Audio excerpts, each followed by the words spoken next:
My role is cemetery operations coordinator, or you might call me a cemetery manager.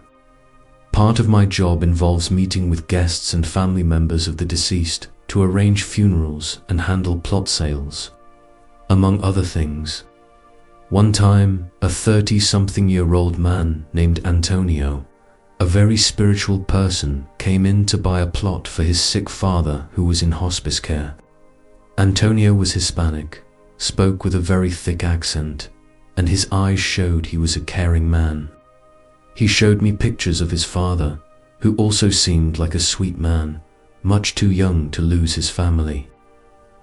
Unfortunately, the man's time came that same week, and Antonio arranged his father's funeral service at the cemetery.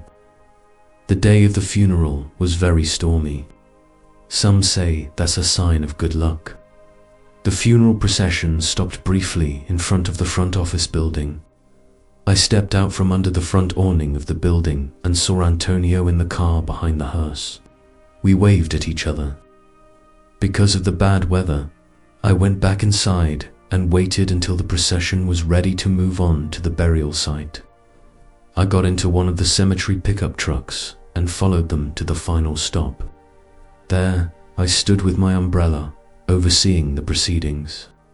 As part of my job is ensuring funeral services run smoothly.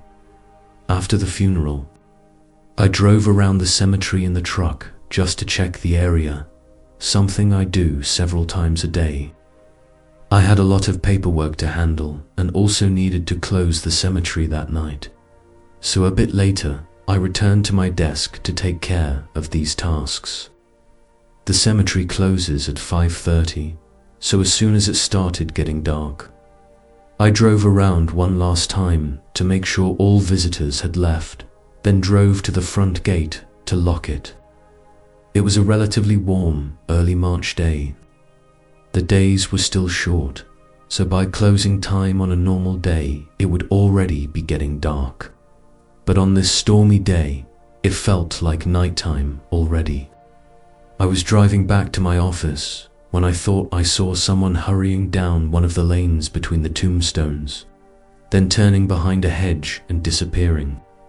I honked my horn to let them know the cemetery was closed, but strangely, I didn't see them again. I grabbed my umbrella and ran out into the rain in that direction. I went past the hedge they had turned behind and looked down the long row of tombstones on one side and hedges on the other. I didn't see anyone. I searched around in the rain for a solid 20 minutes, but eventually had to give up. I drove back up to the office and reviewed the CCTV footage, but none of it showed any unusual movement. Although it was harder to see clearly because of the storm and the complete darkness outside. I tried to multitask, watching the cameras while finishing some paperwork, when I heard the front door to the visitation room slam shut. I jumped up from my chair and yelled, "Hello!" My first thought was that it was the same person I'd seen earlier. Maybe they got locked in and were trying to get help to leave.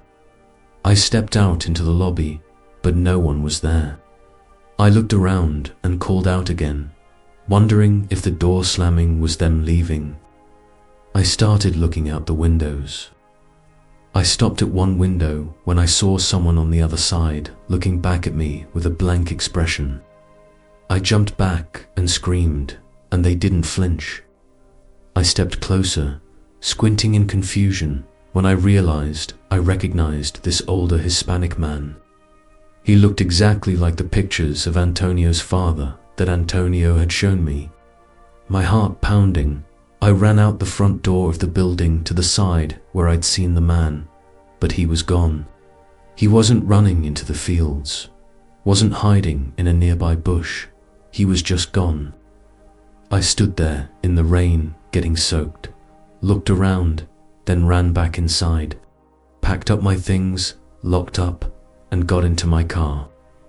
I opened and closed the gate one more time, locking it behind me, then drove home. When my wife asked me at home why I was so quiet, I just said I'd had a long day at work. To this day, I think I was just overworking myself and my mind was playing tricks on me, but it still genuinely disturbs me to think about it. By Jeremy *, my name is Jeremy.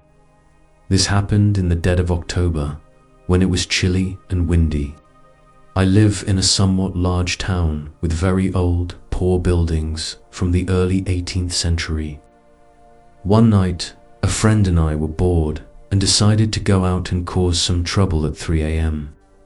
I know it's not exactly smart to be out at 3 a.m. in a poor town, but we like to have our fun. We got bored of driving around with the music blasting. We're both big metal fans, and at that point, we had our own band, so we decided it would be interesting and cool to walk around a cemetery in the town. Behind the old town square, there's a massive cemetery. It's divided by a highway on two sides, with both sides covering about 20 acres of land. It's massive. We decided to check out the older part of the cemetery. This section is completely separated from the rest of the newer cemetery by an old iron fence and gate. We started walking around, checking out the cemetery, trying to read the old moss-covered gravestones, taking pictures, maybe being a bit disrespectful. I know, but these were graves from at least a century ago, so there was no one living who would be upset, and I'm sure the people in the graves didn't mind too much. After about an hour of exploring, we sat down next to a giant pecan tree in the middle of the old cemetery. That's when we heard this little girl laughing. It was really close to us. At first, I figured maybe it was a motion-activated toy left on a child's grave or something. I'm not one to scare easily, so we both kind of laughed, pointing out how creepy it was, and just kept talking, enjoying the ambience. Then, as in all stories like this, I got the feeling of being watched. Once again, I just figured I was letting the whole thing get into my head. Then my friend said he thought he saw someone in the shadows of a small wooded area right next to the cemetery. We were really close to it at that point. We were both a little creeped out and decided to get up and leave. And that noise, the exact same noise, played again. We heard leaves crunching underneath someone's feet. That's when we bolted. We ran down the hill leading to the old part of the cemetery, down towards where my car was parked. I've never run that fast in my life. It sounded like that laughing noise was following us at that point. We both kind of just went into full fight or flight mode, going as fast as we could without thinking. The noises behind us stopped as we got to my car. I started the car, put it in drive, and pulled out into the highway without looking. Luckily, no one hit us. We drove down the road to the only gas station open at that time of night. We checked in the back of my car, having both wondered if someone had messed with it. We immediately found the back doors open. I know for a fact neither of us opened it. There was no reason to. I looked in the back seats to make sure nothing was there, got right back in the car, and peeled out. I'm still confused about what happened that night. I'm not sure if we both overreacted or what. All I know is that I still get that weird feeling that something is behind you whenever I tell this story. By Eric Wainwright. When I was 19, my friend Sean, who was a big goofball, came over to hang out in our basement, as he often did during the summer. I remember he had a Coke bottle in his hand, and I was eating Wendy's when he said we should check out that creepy little cemetery across town. It was the most random idea ever, and I even told him that. Still, we had no school the next day, and I knew exactly which cemetery he was talking about. I don't know if one should even call it a regular cemetery. It's just a small plot of land with maybe 100 tombstones at most. The tombstones looked very old-fashioned, and any time we passed by, there were no signs of anyone having visited within the last decade. The site probably dates back centuries, and it had this super creepy vibe to it. It was closed off by a Gothic metal fence and was surrounded by woods on two sides, the road on one, and some old abandoned building on the other. Everything about it just gave scary vibes. It took a little persuading, but Sean managed to get me interested in checking it out too. Ironically, it was a very cloudy, reddish kind of day, I guess conveniently adding to the mood. Sean pulled his Honda up to the side of the road. I told him to pull up further so it wasn't obvious.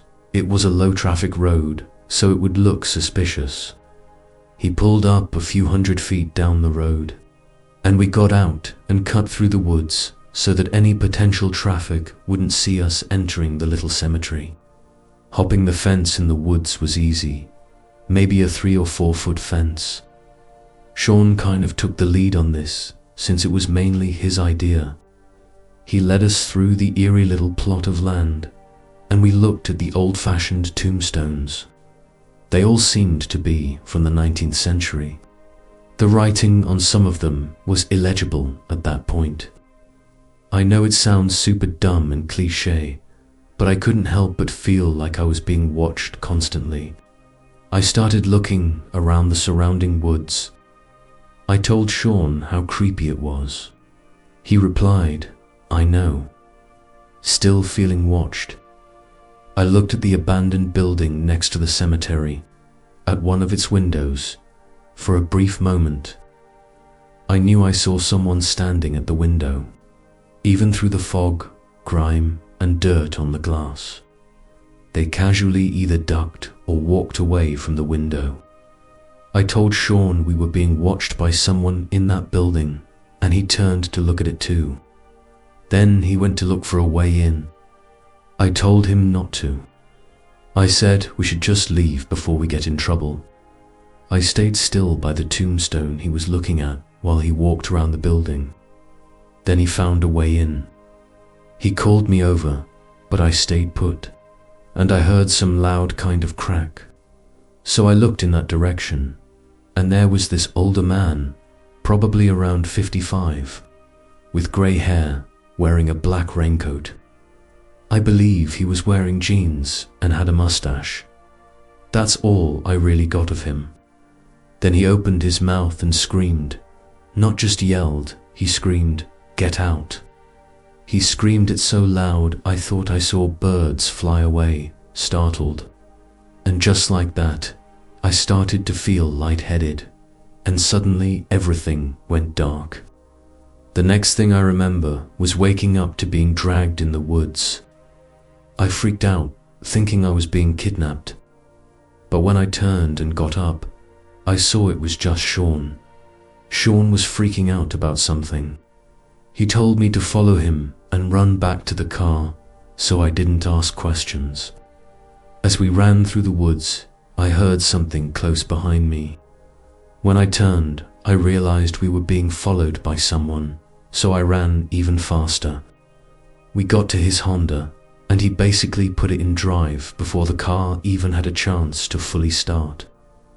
When Sean was inside that abandoned building, he found a sigil of Baphomet painted on the wood floor, which is basically the sign of Satan. Around it were a bunch of freaky dolls with buttons for eyes. You didn't get to see anything else in the building because he heard the old man scream at me outside. He came running to find me, passed out on the floor, and saw the old man slowly walking over to me. He started to drag me away from the old man and into the woods. He actually literally picked me up and threw me over the fence to get me out. I quickly came back to consciousness, and that's when we ran. I had only fainted one time in my life, and it was at that moment.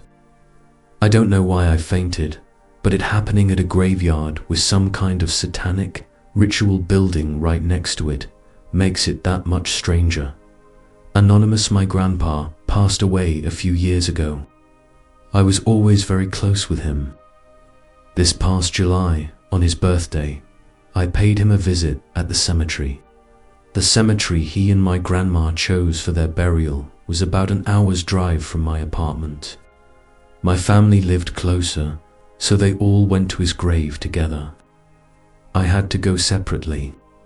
It was a rainy, depressing day, and there's nothing worse than visiting a cemetery on a gloomy day. The gatekeeper asked for the plot number. I gave it to him, and he let me in. It's a pretty big cemetery, and I'd only been there a couple of other times. Never as the driver, so I had a hard time finding it. I didn't see many other people, if any, at the cemetery that day.